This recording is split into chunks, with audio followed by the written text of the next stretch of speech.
Well, the FBI is investigating after a number of President-elect Trump's cabinet nominees and other appointees were targeted in a string of violent threats, but they remain defiant. I'm not going to be intimidated by these people. They're not going to silence me. Look, I'm going to do this job. I'm going to do this job because it's an issue of national security. So you're not going to shut me up. I'm not going away, and I'm going to do this job, and I'm going to continue talking to the American people why it needs to be done. Well, the latest threats come just months after 2 assassination attempts on President-elect Trump. So will President Biden and Democratic leaders speak out and condemn this?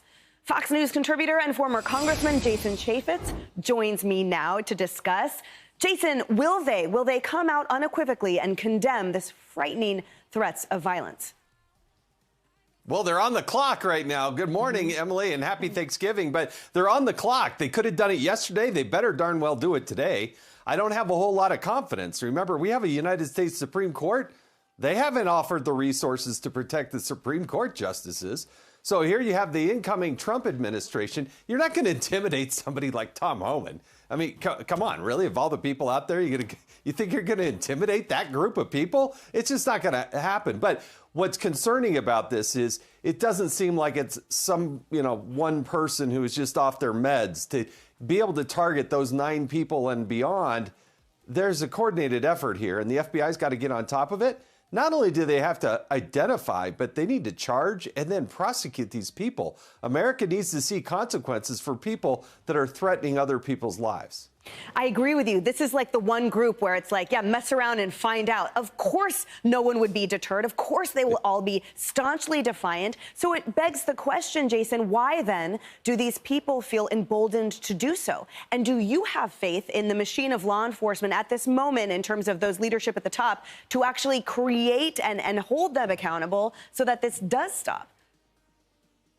Well, I could tell you, having served more than 8 years in Congress, virtually almost every single member of Congress at some point is going to get some serious threats. When I was chairman of the Oversight Committee, we had a person out of Florida that was giving death threats, said that they were going to do some horrific things to me. Law enforcement followed through. They actually charged him, and that person went to jail. But that was an exception. I had threats coming from other parts of the country, and they need to follow up on them. And whether it's online, whether it's on X or Facebook or whatever, that's just not acceptable behavior, and there needs to be some consequences.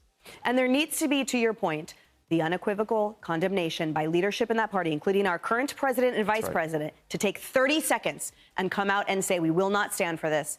But unfortunately, I'm not holding my breath. Fortunately, I am grateful for you, Jason. Happy Thanksgiving, and we will see you soon. Happy Thanksgiving. I'm Steve Ducey. I'm Brian Kilmeade. And I'm Ainsley Earhart. And click here to subscribe to the Fox News YouTube page to catch our hottest interviews and most